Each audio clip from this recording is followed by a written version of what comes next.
Kahapon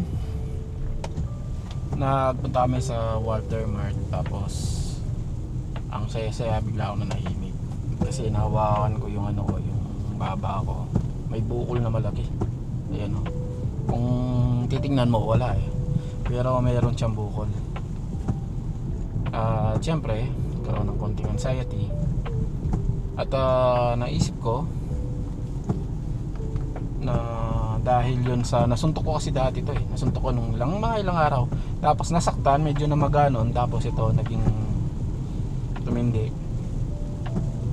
na, tapos yun, nanahimik ako kasi nga lumaki na palagay ko gagaling din naman na research. Alam nyo naman, hanggang research lang tayo, at gagaling din siguro sana. At ayun no, naisip ko rin yung anak ng kaibigan namin eh, mamaya kwento ko. Pero nung tinamaan ko to na maga, sakto nun sinisipon ako. So naisip ko may kinalaman din kasi yung ano natin minsan namamaga eh pagka may infection, yung mga lymph node natin no. Naisip ko ganun. So nagka-anxiety ako kasi alam niyo naman na yun, pagka nakataya na yung buhay mo, may sakit ka na, bigla kang ano eh, biglang magiging isa na lang yung problema mo eh, no? Darating talaga tayo sa time na ganun na magiging isa na lang yung problema natin, at yung problema na yun is yung health natin.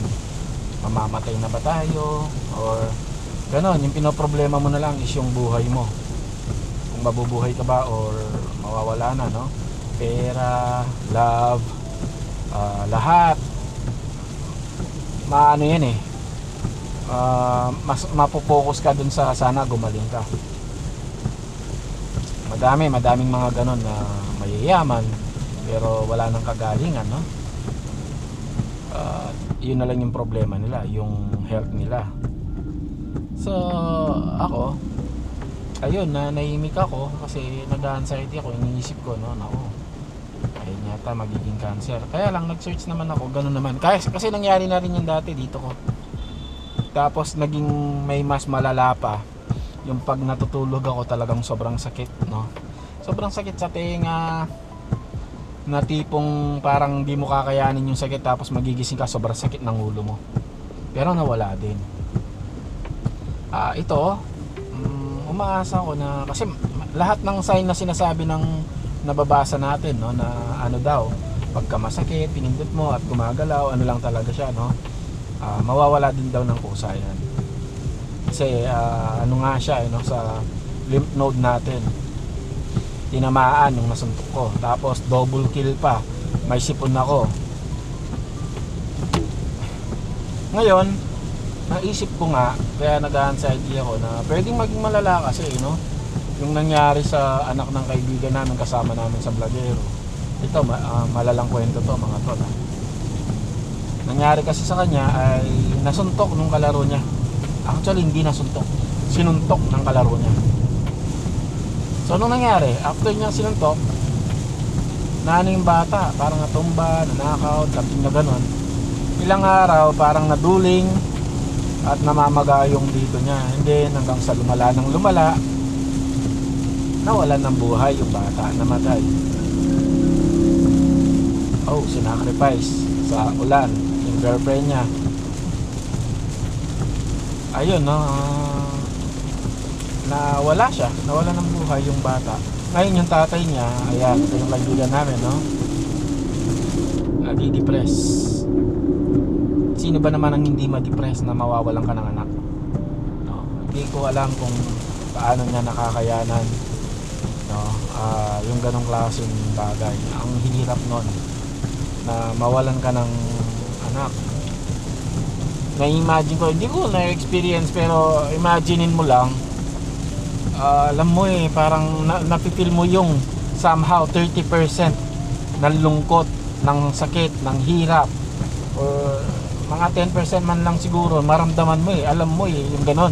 Pero hindi 100% kasi hindi mo naranasan eh, hindi mo alam yung actual na sakit. Kaya ewan ko paano nakakasurvive yung kaibigan namin. Pero nawalan ng anak dahil sa sumpong ng bata. Ngayon, yung mga magulang ng bata na nanuntok, wala na sila. Umalis, tumakas. Tumakas sila, wala na dun sa ano, tinakasan. So ganon, yung pagka may mga ganong sitwasyon tayo, no? Kagaya ako kagabi, no? Dahil nag-anxiety na nga ako, tapos nahawakan ko, medyo parang lumaki. Talagang mapapadasal ka na nagiging malapit ka sa Diyos pagka nangyayari yung mga ganong bagay, no? Although nagdadasal naman tayo, pero ano pero yung time na pagka nakakaramdam ka ng ganyan, solid yung dasal mo, may tinitrade off ka pa nga kinatatakutan ko baka lumala to, tapos hanggang mapunta sa leg ko hindi ako makakakain or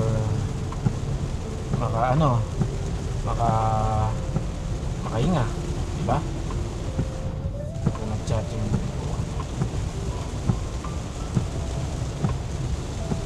kaya ayun, nagka-anxiety ako ng konti, pero pagka uwi ko natulog ako at nakabawi naman sa tulog. Sana gumaling to at i-update ko kayo, no? Parang bato siya ayan. Anyway, muscle na ano to muscle na namaga sana nga gumaling siya, kasi pag hindi ko alam kung anong gagawin. Takot ako magpa-opera.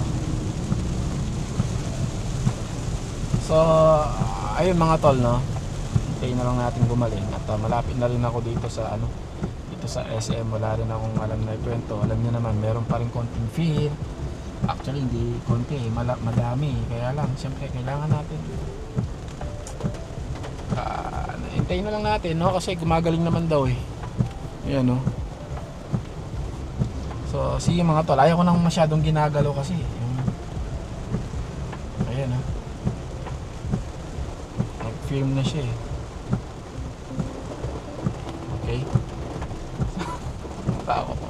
See you mga tol.